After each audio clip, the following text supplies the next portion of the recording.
یہ امریکہ سے کال تھی ایک بھائی کی، اسی پہ کلام کر لیتے ہیں۔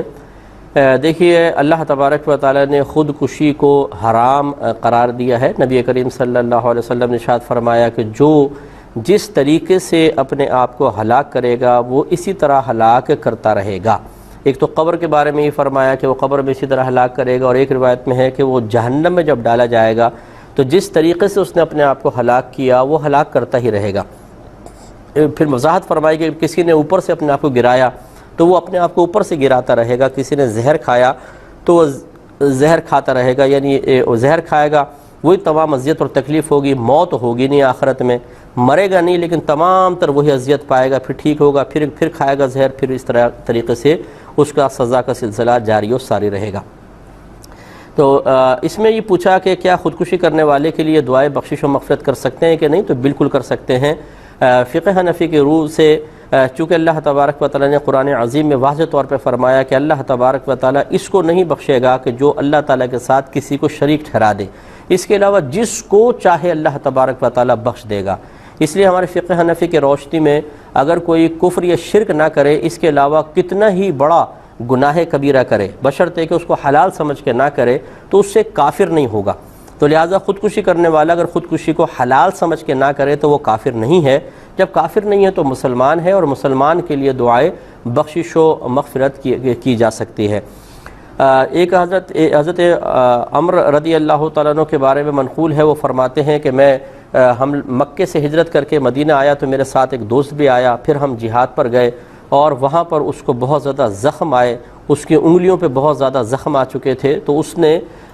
زخموں کی تاب نہ لا کر اپنے تیر کے اگلے حصے سے اپنی انگلیوں کو کاٹ دیا، تو اس سے بلیڈنگ زیادہ ہو گئی اور ان کا وصال ہو گیا۔ حضرت عمر بن طفیل دوسی رحمۃ اللہ علیہ رضی اللہ تعالیٰ عنہ ان کا نام تھا، یہ کہتے ہیں کہ پھر میں نے اس کو خواب میں دیکھا تو دیکھا کہ اس نے اپنے ہاتھ پیچھے کو کیے ہوئے ہیں،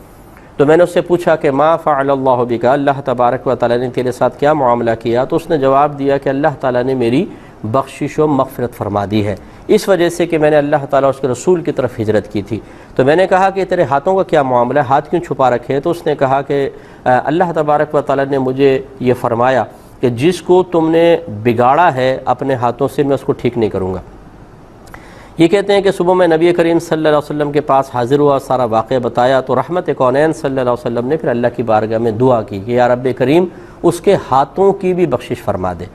اس کے بعد یہ کہتے ہیں میں نے پھر خواب میں دیکھا تو ان کے ہاتھ بالکل درست تھے۔ تو خلاصہ کلام یہ ہے کہ یہ چونکہ صحیح حدیث کے اندر یہ مسئلہ آیا، مسلم شریف کی روایت ہے، لہٰذا اس سے پتہ یہ چلا کہ اگر کوئی حالانکہ انہوں نے خودکشی کے غالباً ارادے سے نہیں کیا تھا، وہ تو زخموں کے تاب نہ لا کر بہت تکلیف تھی تو اس کو کاٹا، لیکن بلیڈنگ زیادہ ہو گئی، لیکن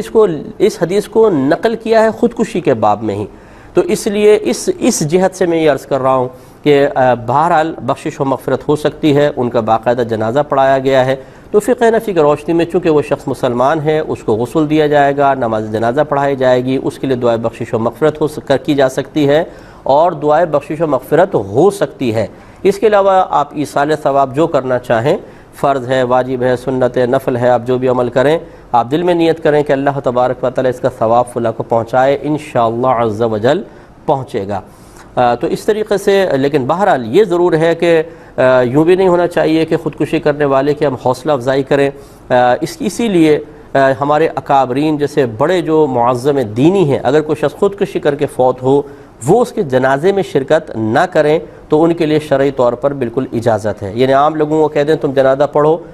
سب کو منع نہیں کر سکتے، عام لوگوں کو اجازت دیں اور خود نماز جنازے میں شرکت نہ کریں تاکہ لوگوں کو عبرت حاصل ہو کہ نہیں بھائی یہ برا فعل ہے، ایسا نہیں کرنا چاہیے۔ تو خلاصہ کلام یہ ہے کہ خودکشی کوئی اچھی چیز نہیں ہے۔ یہ جو ہمارے بھائی بہن سمجھتے ہیں کہ یا شیطان ان کا ذہن بناتا ہے کہ جی میں خودکشی کر لیتا ہوں تاکہ دنیاوی مشکلات سے نجات مل جائے، یہ بالکل غلط ہے۔ مشکلات سے نجات نہیں ملتی، آخرت کا معاملہ یہاں کے معاملے سے کہیں زیادہ سخت ہے۔ خودکشی کرنے والا بہت زیادہ پچھتاتا ہے، یہ تو ان سے جا کے معلوم ہوگا۔